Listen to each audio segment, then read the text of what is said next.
Hello, welcome back to another installment of Behind the Prints. This week was quite short. We were still on vacation and we were quite busy, and I really didn't get a lot of printing done. But that's okay. Next week we are going to be back home.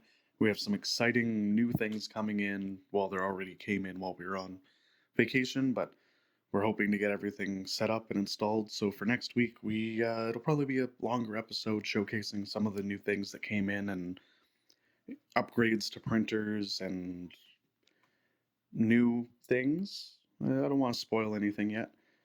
That being said, as much as we didn't get a lot of printing done this week, we did try something that was kind of wacky. We decided to try printing on the road, which actually worked out really well. We put the printer on a suitcase that was kind of wedged in between two seats, and we just printed some of the Moai figures. And honestly, they turned out great. The filament's still a little bit wet, so there's definitely still some stringing on them, but that was easy enough to clean up on the road.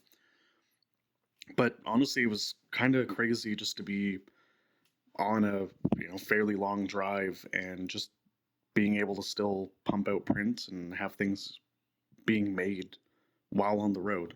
It was really cool to watch and just do. It was a fun little experiment.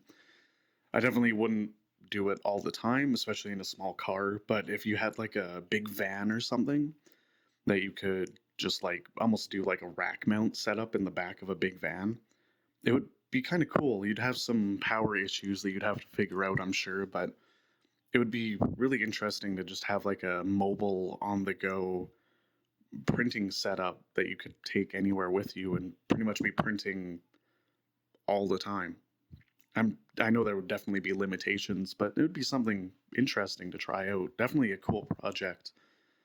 A traveling 3D printing crew. That I don't know, sounds fun to me. Anyways, that's pretty much it for this week. I will talk to you guys next week. Have an awesome one. Peace.